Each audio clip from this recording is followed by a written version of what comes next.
নমস্কার, অ্যাস্ট্রো শ্রাবণীতে আপনাদের সবাইকে জানাই স্বাগত। আজকের যে বিষয়টা নিয়ে আলোচনা করতে চলেছি সেটা হচ্ছে পঞ্চতত্ত্ব। পঞ্চতত্ত্ব কিভাবে আমাদের জীবনের উপর প্রভাব ফেলে? বর্তমান সময়ে কিন্তু পঞ্চতত্ত্বের থেকে কিন্তু আমরা অনেকটা দূরে সরে গেছি। আর এই পঞ্চতত্ত্বের থেকে দূরে সরে যাওয়ার জন্য আমাদের শরীরের মধ্যে যে পঞ্চতত্ত্ব রয়েছে সেগুলো কোথাও না কোথাও বিধ্বস্ত হচ্ছে। এবং সেই বিধ্বস্ত হওয়ার ফলে কিন্তু আমাদের মধ্যে একটা শারীরিক এবং মানসিক দুটোই কিন্তু ভারসাম্যহীন হয়ে পড়ছে এবং যার ফলে কিন্তু নানা রকম শারীরিক অসুস্থতা ও মানসিক অসুস্থতার প্রকোপে কিন্তু আমরা পড়ছি। তাহলে আজকের জানবো কিভাবে এই পঞ্চতত্ত্বের সাথে আমরা যুক্ত হব এবং নিজেদের শরীরের পঞ্চতত্ত্বকে কিভাবে আমরা অ্যাক্টিভ করব। বিশ্ব ব্রহ্মাণ্ডে কিন্তু যে পঞ্চতত্ত্ব রয়েছে তার সাথে আমাদের শারীরিক যে পঞ্চতত্ত্ব রয়েছে তার কিন্তু একটা যোগসূত্র রয়েছে এবং এই যোগসূত্র যদি কোথাও ছিন্ন হয়ে যায় তাহলেই কিন্তু ভারসাম্যহীনতার সৃষ্টি হয় এবং নানা রকম অসুবিধার সৃষ্টি হয়ে থাকে। আর এই অসুবিধা নানা রকম ভারসাম্যহীনতা কেন সৃষ্টি হচ্ছে? বর্তমান সময়ে কিন্তু আমরা এক ধরনের যান্ত্রিক হয়ে পড়েছি। নিজেদের সুবিধার্থের জন্য নানা রকম জিনিসকে ব্যবহার করছি প্রতিনিয়ত, সবসময়, এবং আমাদের জীবনের শৈলীটাই কিন্তু এক ধরনের যান্ত্রিক হয়ে গেছে। মানে আমরা মোটামুটি কিন্তু প্রায় প্রত্যেকেই কিন্তু দেখবেন যে রোবটিক, একদম রোবটের মতন যেন বিহেভ করি, অ্যাক্ট করি। হুম? কিন্তু আসলে আমরা এই রোবটের মতন অ্যাক্টগুলো কেন করি? তার পেছনে কারণ হচ্ছে যে বিশ্ব ব্রহ্মাণ্ডের যে পঞ্চতত্ত্ব রয়েছে তার থেকে আমরা কিন্তু নিজেদেরকে কোথাও না কোথাও কিন্তু ছিন্ন, মানে তার থেকে কিন্তু দূরে সরে গেছি। তার ফলে কিন্তু আমাদের শরীরের মধ্যেও যে পঞ্চতত্ত্ব রয়েছে সেটাও কোথাও না কোথাও কিন্তু ক্ষতিগ্রস্ত হচ্ছে। তাই জন্য আজকের দেখব যে কিভাবে আহ, কি করে আমরা এই পঞ্চতত্ত্বকে আবার নিজেদের জায়গায় সঠিকভাবে উপযুক্ত করে তুলতে পারবো। তিনটি উপায়ে কিন্তু এই পঞ্চতত্ত্বকে কিন্তু অ্যাক্টিভ করা যেতে পারে। প্রথম হচ্ছে একদম ন্যাচারাল উপায়, মানে প্রাকৃতিক উপায়। দুই হচ্ছে মুদ্রা। নানা রকমের যে মুদ্রা রয়েছে, আমরা নানা রকমের হাতের মুদ্রা দেখতে পাই, সেই মুদ্রার মাধ্যমে কিন্তু পঞ্চতত্ত্বকে অ্যাক্টিভ করা হয়ে থাকে। তাছাড়া যে আরেকটা উপায় রয়েছে সেটা হচ্ছে তত্ত্ব শুদ্ধি। যারা যোগ সাধনা করেন বা যারা স্পিরিচুয়াল প্র্যাকটিশনার যারা রয়েছেন তারা জানেন যে কিভাবে তত্ত্ব শুদ্ধি করা হয়ে থাকে এবং এটা কিন্তু অবশ্যই কোনো গুরুর আহ, নির্দেশেই কিন্তু করাটা বাঞ্ছনীয়।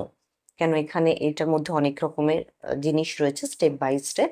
সেগুলো কিন্তু গুরু যদি তাতে রাস্তা দেখান তাতে কিন্তু অনেকটা সুবিধা হয়ে যায়। তাই জন্য গুরুর নির্দেশে এটা করাটা উচিত।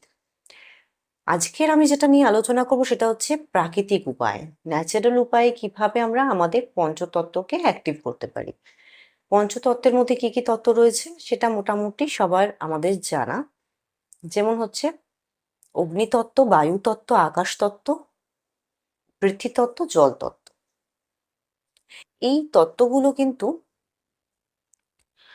কিভাবে আমাদের শরীরের উপরে, দেহ মনের উপরে প্রভাব ফেলে, হুম, সেটাও দেখব। এবং কিভাবে এটাকে আমরা অ্যাক্টিভ করব সেটাও কিন্তু আমরা আজকে দেখব। প্রথমে আসছি অগ্নিতত্ত্বের বিষয়। অগ্নিতত্ত্বেও আমাদের কিভাবে আমরা অ্যাক্টিভ করব? প্রথমেই হচ্ছে সূর্য প্রণাম। সকালে উঠে কিন্তু সূর্য প্রণাম করতে হবে। যারা সূর্য প্রণাম করতে ইচ্ছুক নয় তারা ঠিক আছে, কোনো অসুবিধা নেই। তারা আধা ঘন্টা হোক বা 1 ঘন্টা হোক সূর্যের সেই রশ্মি যাতে গায়ে লাগে সেরকম ভাবে কিন্তু একটু হাঁটাচলা সকালবেলা কিন্তু করা উচিত। তাতে কি হয়, আমাদের ভিতরের যে অগ্নিতত্ত্ব রয়েছে সেটা কিন্তু অ্যাক্টিভ হয়ে যায়। তারপরে ম্যাক্সিমাম জায়গায় দেখতে পাবেন যে আহ, মন্দিরে বলুন, যে কোনো ধার্মিক স্থানে গেলেই কিন্তু আমরা দেখতে পাই যে কিছু না কিছু প্রদীপ বলুন, মোমবাতি বলুন, এরকম ধরনের জিনিস কিন্তু প্রজ্বলন করা হয়। তার পেছনে কারণটা কি? কখনো কি আমরা এই কারণগুলো জানার চেষ্টা করি? অ্যাকচুয়ালি পঞ্চতত্ত্ব, পঞ্চতত্ত্বের অগ্নিতত্ত্বকে অ্যাক্টিভ করার জন্যই কিন্তু এই কাজটা করা হয়ে থাকে। তাই জন্য বাড়িতেও কিন্তু এটাকে অনায়াসে আমরা কিন্তু বাড়িতেও প্রদীপ জ্বালাই। তাই জন্য বাড়িতে কিন্তু শুধুমাত্র ওই আম ভগবানের উদ্দেশ্যে তো আমরা প্রদীপ তো অবশ্যই জ্বালাই। তার সাথে, সাথে আমরা এরকম করতে পারি যে আ দিনের কিছু সময়ের জন্য প্রদীপ জ্বালালাম এবং তার সামনে বসে থাকা। আমরা কি করি? ভগবানের সামনে ঠাকুর ঘরে কিন্তু প্রদীপ জ্বালিয়ে আমরা সরে চলে আসি। অ্যা তা না করে সেখানে কিছুক্ষণ বসে থাকা, তার ফলে কিন্তু আমাদের শরীরের মধ্যে যে অগ্নিতত্ত্ব রয়েছে সেটা কিন্তু অ্যাক্টিভ হয়ে যাবে। তাছাড়া যারা হিন্দু শাস্ত্র মতে যারা যাগযজ্ঞ করেন, এই যাগযজ্ঞের পেছনেও কিন্তু অ অ্যা অনেকে বলেন যে গাছ কেটে বেলগাছ নষ্ট করা হচ্ছে বা ঘি এত নষ্ট করা হয়, হবন করা হচ্ছে। কিছুই না অ্যাকচুয়ালি এই যে অগ্নিতত্ত্ব তারা যারা এইসবগুলো প্রাচীন মুনি ঋষিরা করতেন তারা এতটা বোকা ছিলেন না নিশ্চয়ই। আ তারা অনেক কিছু জেনে বুঝেই কাজগুলো করতেন। তাই জন্য পঞ্চতত্ত্ব, পঞ্চতত্ত্বকে কিন্তু অ্যাক্টিভ করার কিন্তু এটা কিন্তু একটা উপায় এবং আজও পর্যন্ত সেটা কিন্তু অব্যাহত রয়েছে এবং হিন্দু শাস্ত্রে কিন্তু এই কাজটা এখনো পর্যন্ত হয়ে চলেছে। তাই জন্য যারা হবন যজ্ঞাদি করেন বা তার পাশে যারা বসে থাকেন, যারা অনেকে বসে থাকেন, তাদের মধ্যে কিন্তু জেনে রাখবেন যে অবশ্যই অগ্নিতত্ত্ব কিন্তু অ্যাক্টিভ হয়। হ্যাঁ? তাই জন্য এই এই যে এই বিষয়টা থেকেও কিন্তু অগ্নিতত্ত্ব অ্যাক্টিভ হয়। এই অগ্নিতত্ত্ব অ্যাক্টিভ হলে কি হয়? অগ্নিতত্ত্ব অ্যাক্টিভ হলে সবথেকে বড় হচ্ছে আমাদের মধ্যে লেথার্জিক যে জিনিসগুলো হয়ে থাকে, সেগুলো কিন্তু দূরীভূত হয়। হুম? তাছাড়া আমরা অনেক সতেজ, অনেক স্বতঃস্ফূর্ত ভাবটা যেটা রয়েছে, সেটা আমরা ফিরে পাই।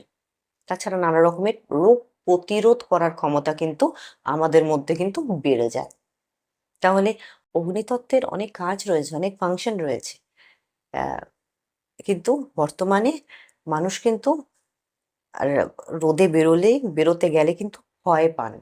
যে রোদে বেরোবো, আ একটা ছাতা অবশ্যই নিতে হবে, সানস্ক্রিন মাখতে হবে। নচেৎ কিন্তু আমি খুব ড্যামেজ হয়ে যাচ্ছি। আমার স্কিন খুব খারাপ হয়ে যাচ্ছে। মেক্সিমাম টাইমে রোদের থেকে বাঁচার জন্য কোথাও না কোথাও ঘরে থাকা। এই যে ভয়, এই যে রোদের আলোর থেকে ভয় পাওয়া, এটা হচ্ছে আমাদের আ জীবনের মানে এই আ অগ্নিতত্ত্ব থেকে আমাদেরকে অনেকটা দূরে সরিয়ে নিয়ে যাচ্ছে। হ্যাঁ? যার জন্য আমাদের মধ্যে তাহলে বুঝতে পারছেন যে আমরা যদি এই অগ্নিতত্ত্বের থেকে দূরে সরতে থাকি তাহলে কোন, কোন জিনিস আমাদের উপরে এসে বাসা বাঁধবে? সর্বাগে তো আমরা প্রতিরোধ করার ক্ষমতা যেটা রয়েছে সেটা কিন্তু কমতে থাকবে। এরপরে আসছি বায়ুতত্ত্বে। বায়ুতত্ত্বে কিন্তু যখনই আমরা আমাদের শরীরের বায়ুতত্ত্বকে অ্যাক্টিভ করব। কিভাবে অ্যাক্টিভ করব? প্রাণায়ামের মাধ্যমে। প্রাণায়ামের মাধ্যমে কিন্তু আমরা আমাদের শরীরের মধ্যে যে বায়ুতত্ত্ব রয়েছে সেটা ৮০% অ্যাক্টিভ করতে সক্ষম। কিন্তু আমরা কজন প্রাণায়াম করি? করি না। ভিডিওগুলো দেখি বা জানি বা শুনি এভাবে প্রাণায়াম করলে অনেক লাভবান হওয়া যায়। কিন্তু নিজেদের যখন এপ্লাই করার ব্যাপার আসে তখন আমরা কেউ এপ্লাই করি না। তখন আমরা কেউ এপ্লাই করি না। এটা হচ্ছে আমাদের মনুষ্য জাতির একটা মস্ত বড় গুণ বলা যেতে পারে বা বদঅভ্যাস বলা যেতে পারে। হ্যাঁ? যাই হোক, এর ফলে কিন্তু ৮০% কিন্তু আমাদের যে বায়ুতত্ত্ব রয়েছে সেটা কিন্তু অ্যাক্টিভ হয়ে যায়। তার ফলে কিন্তু অনেক কিছু কিন্তু রোগ প্রতিরোধ আমরা কিন্তু আ প্রতিরোধ করতে সক্ষম হই। তাছাড়া প্রাণায়ামের মাধ্যমে যেরকম বায়ুতত্ত্বকে অ্যাক্টিভ করা হয়ে থাকবে, তার সাথে, সাথে সকালবেলা উঠে অবশ্যই হয়তো কেউ যদি প্রাণায়াম না করতে পারছেন, অবশ্যই সকালবেলা উঠে বাইরে ছাদে হোক, পার্কে হোক, রাস্তায় হোক, হাঁটাচলা করা তার ফলে কিন্তু এবং আ তার ফলে কিন্তু যথেষ্ট পরিমাণে আ ভালো বাতাস আমাদের শরীরে প্রবেশ করা মানে হচ্ছে আমাদের বায়ুতত্ত্বটা ভালো হয়। এবং বায়ুতত্ত্ব যখনই আমাদের ভালো হয়ে যাবে, তখনই কি হচ্ছে? আমাদের শরীরের মধ্যে যে ৩ টে দোষ রয়েছে বা বিকার বলা যাচ্ছে কফ, পিত্ত, বায়ু। এটার মধ্যে কিন্তু একটা ব্যালেন্স আসতে থাকে। আমাদের শরীরের মধ্যে রোগ কেন সৃষ্টি হয়? এই কফ, পিত্ত, বায়ু যখন তার ভারসাম্য হারায়, তখনই কিন্তু নানা রকমের রোগ ব্যাধির সৃষ্টি হয়। এইটা করলে যেরকম বায়ুতত্ত্ব যেরকম অ্যাক্টিভ হবে, তার সাথে সাথে কিছু জিনিস যেমন যত শ্বাস-প্রশ্বাস সংক্রান্ত যত ব্যাধি রয়েছে সেগুলো কিন্তু কমতে থাকবে এবং এর ফলে কিন্তু ক্যান্সারকেও কিন্তু প্রিভেন্ট করা সম্ভব হয় এই বায়ুতত্ত্ব যদি অ্যাক্টিভ হয়ে যায়। তাই জন্য আমাদের কিন্তু সকলেরই উচিত বায়ুতত্ত্বটাকে দিকে ধ্যান। এরপর আসছি আকাশতত্ত্ব। আকাশতত্ত্ব একটা ইম্পর্টেন্ট একটা তত্ত্বের মধ্যে একটা তত্ত্ব। অতটা গুরুত্ব আমরা দিই না হয়তো আকাশতত্ত্ব আবার কি? কিভাবে বা অ্যাক্টিভ করব? আকাশতত্ত্বকে আবার কিভাবে অ্যাক্টিভ করা যায়? এরকম ধরনের কোয়েশ্চেন মাথার মধ্যে আসেই। কিন্তু আকাশতত্ত্বের কিন্তু বিশাল বড় রোল রয়েছে আমাদের জীবনে। আমরা যদি আকাশতত্ত্বকে অবহেলা করি, তাহলে কিন্তু আমাদের জীবনে নেমে আসবে নানা রকমের বিপর্যয়। সে বিপর্যয়টা কি? মানসিক বিপর্যয়। তাহলে দেখে নেব কিভাবে আমরা আকাশতত্ত্বকে অ্যাক্টিভ করব। আকাশতত্ত্বকে অ্যাক্টিভ করার জন্য প্রথমত আমাদের কিন্তু সকাল হোক বা বিকেল বেলা হোক, সকালবেলা হোক বিকেলবেলা যে সময়টায় রোদের মানে সূর্যের তাপ বা রোদটা কম থাকবে, সেই সময়টায় কিন্তু আমরা আম ছাদে যেতে পারি বা কোনো পার্কে যেতে পারি। যে খোলা, খোলা জায়গা। মোট কথা খোলা জায়গা যেখান থেকে আকাশ দর্শন করা যায়। মানে আকাশকে দেখা যায়। আমরা যখনই আকাশকে দেখব, আকাশ দর্শন করব, তখন আমাদের ভিতরের যে আকাশ তত্ত্ব রয়েছে সেটা অ্যাক্টিভ হয়ে যাবে। এবং তার সাথে সাথে আরেকটা জিনিস আম এটা মাথায় রাখতে হবে, শুধু গিয়ে আকাশ দর্শন করলেই হবে না। তার সাথে সাথে যে ঘরে আমরা বসবাস করি, সেই ঘর যেন অত্যাধিক পরিমাণে জিনিসপত্র দিয়ে ঠাসা যেন না হয় বা বাড়ির মধ্যে একটা ঘর অন্তত যেন একটু ফাঁকা হয়, যেখানে গিয়ে বসলে একটু ফাঁকা মনে হবে। মানে একটুখানি খালি থাকবে। তার ফলেও সেখান থেকেও কিন্তু আকাশতত্ত্ব শরীরের মধ্যে আমাদের যে আকাশতত্ত্ব রয়েছে সেটা কিন্তু অ্যাক্টিভ হয়। আর এই আকাশতত্ত্ব অ্যাক্টিভ হওয়াটা ভীষণ দরকার। নচেৎ কিন্তু আমাদের মধ্যে যেই সমস্যাটা দেখা যায় সেটা হচ্ছে মেন্টাল ডিসঅর্ডার। এই যে নানা রকমের মেন্টাল ডিসঅর্ডার গুলো যে হয়, তার পেছনে আমরা যতই সাইকোলজিক্যাল ব্যাখ্যা দিই না কেন, তার পেছনে কিন্তু আকাশতত্ত্বের কিন্তু বিশাল বড় একটা ভূমিকা রয়েছে। আমরা যদি আকাশতত্ত্বকে যদি যত্ন যদি না নিই, তাহলে কিন্তু নানা রকমের মেন্টাল ডিসঅর্ডার কিন্তু সেখান থেকে সৃষ্টি হবে। তাই জন্য দিনের যেকোনো একটা সময় হলে আকাশের দিকে তাকান, আকাশ দর্শন করুন। তাতে নিজেদের ভিতরের আকাশতত্ত্ব কিন্তু যথেষ্ট পরিমাণে স্বচ্ছ হয়ে উঠবে। আর তার থেকে কিন্তু আমরা মুক্তি পেতে পারি নানা রকমের মেন্টাল ডিসঅর্ডার থেকে। এরপরে আসছি পৃথ্বীতত্ত্ব। এটাও একটা ইম্পর্টেন্ট তত্ত্ব। প্রত্যেকটা ৫ টা তত্ত্বই কিন্তু ইম্পর্টেন্ট। কেউ কিন্তু একে অপর থেকে কম নয়। তাই জন্য পঞ্চতত্ত্বের মধ্যে পৃথ্বীতত্ত্ব যেটা রয়েছে তারও ইম্পর্টেন্ট কিন্তু কম নয় আমাদের জীবনে। এই পৃথ্বীতত্ত্বকে আমরা কিভাবে বাড়াবো? আমাদের শরীরের পৃথ্বীতত্ত্বকে কিভাবে অ্যাক্টিভ করব? আমরা আমাদের শরীরের পৃথ্বীতত্ত্বকে সর্বাগে যেভাবে অ্যাক্টিভ করবো সেটা হচ্ছে আমরা খালি পায়ে হাঁটার চেষ্টা করব। আমরা এখনের যুগে ঘরের মধ্যেও কিন্তু সবাই পায়ে একটা করে উম কিছু দিয়ে কিন্তু সবসময় হাঁটে। মানে খালি পায়ে কেউ কিন্তু হাঁটে না। এটা একটুখানি কম করলে মনে হয় খুব ভালো হয়। প্লাস সাথে সাথে সকালবেলা উঠে যদি খালি জাগা, কোনো মাঠ পাওয়া যায় বা ঘাসের উপর দিয়ে খালি পায়ে হাঁটা, এর ফলে কিন্তু পৃথ্বীতত্ত্ব কিন্তু অ্যাক্টিভ হয়, আমাদের শরীরের পৃথ্বীতত্ত্ব। তার সাথে সাথে যদি বাড়িতে গাছপালা লাগানো কাজে নিজেকে নিয়োজিত করা যায়, ছোট ছোট গাছপালা যেখানে মাটির ব্যবহার হচ্ছে, সেই মাটিকে স্পর্শ করা এবং গার্ডেনিং করা, সেটাও কিন্তু পৃথ্বীতত্ত্বকে কিন্তু অনেকটা সাপোর্ট করে, অনেকটা এনহান্স করতে, অনেকটা অ্যাক্টিভ করতে কিন্তু সাহায্য করে। তারপরে আরেকটা জিনিস যেটা করতে হবে সেটা হচ্ছে মাটিতে বসে খাওয়া-দাওয়া করা যেতে পারে, বই পড়া যেতে পারে, এমনি বসে গল্প করা যেতে পারে।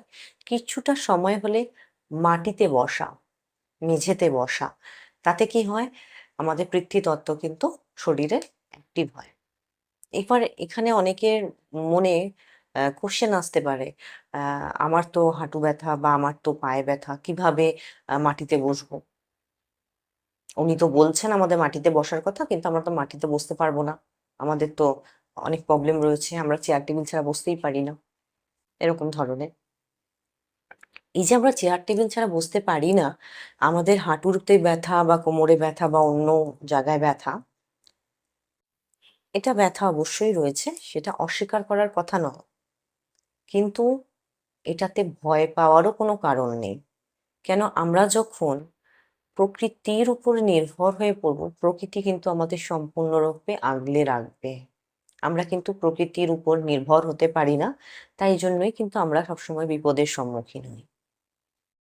আমার নিজের ব্যক্তিগত অভিজ্ঞতা থেকে আমি এটা বলছি, কেন 2003 সাল থেকে আমার একটা স্লিপ ডিস্কের সমস্যায় আমি ভুগছি, এবং 2016 সালে কিন্তু ডক্টর বলে দেন যে আমার স্লিপ ডিস্কটা এরকম পর্যায়ে চলে গেছে যেটা অপারেশন করতে হবে। কিন্তু আমরা ডিসিশন নিই যে অপারেশন করব না, এবং এখন 2024 আমি কিন্তু কোনো স্লিপ ডিস্কের অপারেশন করিনি। অথচ আমি সব রকম কাজ বা সব রকম জিনিস একদম নর্মাল যেরকম হয় সেরকম করে চলেছি। কি করে সম্ভব হচ্ছে? তার সাথে কিন্তু আমি কোনো এই স্লিপ ডিস্কের কারণে কিন্তু কোনো মেডিসিনও কিন্তু খাই না। তাহলে কি করে সম্ভব হলো? সম্ভব এই কারণে, প্রথম হচ্ছে ভয়।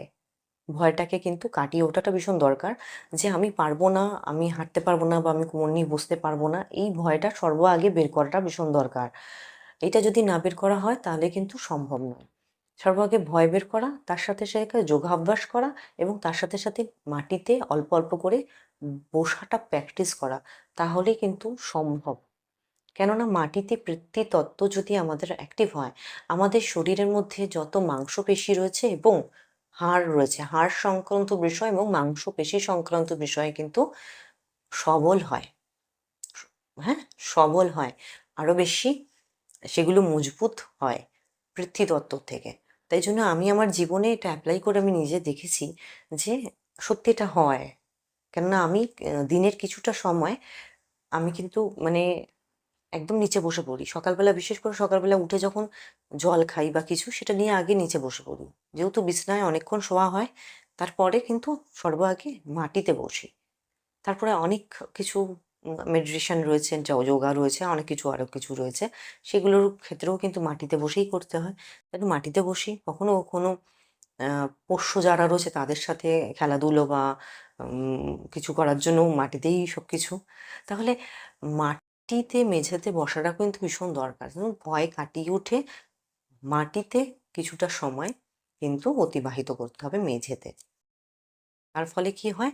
আমাদের শরীরের মধ্যে একটা স্ট্রেংথ, পাওয়ার, শক্তি আসে। এটা যারা করবেন, করে দেখবেন, অবশ্যই উপকার পাবেন। এরপরে আসছে জলতত্ত্ব। জলতত্ত্ব, জলতত্ত্বটাও কিন্তু একটা খুব ইম্পর্টেন্ট একটা তত্ত্ব। এটাকে অস্বীকার করা যাবে না। জলতত্ত্বের সঙ্গে কি করতে হয়? জলতত্ত্বের, জলটা শুনলেই বোঝা যাচ্ছে যে জলতত্ত্বে কি করতে হবে, সেটা হচ্ছে পর্যাপ্ত পরিমাণে কিন্তু জল খেতে হবে। শরীরে জল একমাত্র শরীরের মধ্যে আমাদের জলের যে ভারসাম্য রয়েছে সেটা আমরা যদি জল খাই তার মাধ্যমে কিন্তু পূর্ণ হওয়াটা সম্ভব। তাই পর্যাপ্ত পরিমাণে জল খাওয়া, পর্যাপ্ত পরিমাণে জল দিয়ে স্নান করা, হুম, এবং জলকে ভয় না পাওয়া। জলকে অনেকে ভয় পান, ভয় পেয়ে কিন্তু কি করেন, 1 সপ্তাহ 1 মাস স্নান করেন না, হুম, জল কম খান। অনেকে আছে জলকে ভয় পায়, আবার অনেকে আছে জলের বাতিক। তো দুটোর কোনোটাই ভালো জিনিস না। মধ্যখানে থাকতে হবে, পর্যাপ্ত পরিমাণে জল খেতে হবে, পর্যাপ্ত পরিমাণে জল দিয়ে স্নান করতে হবে। তার সাথে সাথে কখনো কখনো নদী হোক, পুকুর হোক, কোনো ঝিল হোক, সমুদ্র হোক, সেই সব জায়গায় বেড়াতে যাওয়া, কিছুটা সময়ের জন্য জলে স্পর্শ করা, এতে কি হয়, আমাদের জলতত্ত্ব কিন্তু, শরীরের জলতত্ত্ব কিন্তু মধ্যে কিন্তু একটা ভারসাম্য বজায় থাকে। আর এই জলতত্ত্ব যদি ঠিকঠাক আমাদের শরীরের মধ্যে থাকে, তাহলে আমরা কোন কোন জায়গা থেকে রেহাই পাই, শারীরিকভাবে সুস্থ থাকি।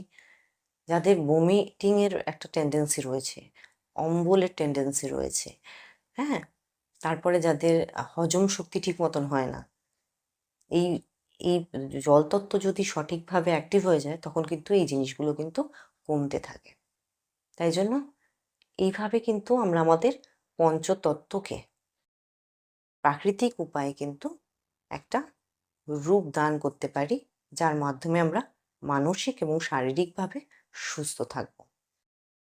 তাহলে এই উপায়গুলোর মাধ্যমে আমরা কিন্তু আমাদের জীবনকে আরও সুন্দর করে সাজিয়ে তুলতে পারি। ছাড়া নানা রকম রোগ থেকে আমরা মুক্তি পেতে পারি। তাহলে এগুলোর উপরে একটু আলোকপাত করবেন জীবনে, এইগুলোকে একটুখানি অ্যাপ্লাই করতে হবে। কেননা আমরা এখন ভুলে যাচ্ছি, ঘরবন্দি করে রাখছি, এসি রুমের মধ্যে 24 ঘন্টা থাকার প্রবণতা, লিফটে চড়ার প্রবণতা, সবসময় চেয়ার টেবিলে বসার প্রবণতা, এই নানা রকমের, এবং রোদে না বেরোনোর প্রবণতা, এই যে নানা রকমের প্রবণতা, এই প্রবণতাগুলো থেকে আমাদের মধ্যে সৃষ্টি হচ্ছে নানা রকমের রোগ ব্যাধি। তাই জন্য একদম ন্যাচারাল উপায়ে যদি আমরা আমাদের জীবনযাত্রাকে যদি লিড করতে পারি, তাহলে কিন্তু আমরা অনেকটাই কিন্তু নিজেদেরকে সাহায্য করতে পারব। আজ এই পর্যন্ত। পরবর্তী ভিডিওতে আমি আলোচনা করার চেষ্টা করব যে মুদ্রার মাধ্যমে কিভাবে পঞ্চতত্ত্বকে অ্যাক্টিভ করা যায়। আজ এই পর্যন্তই। নমস্কার।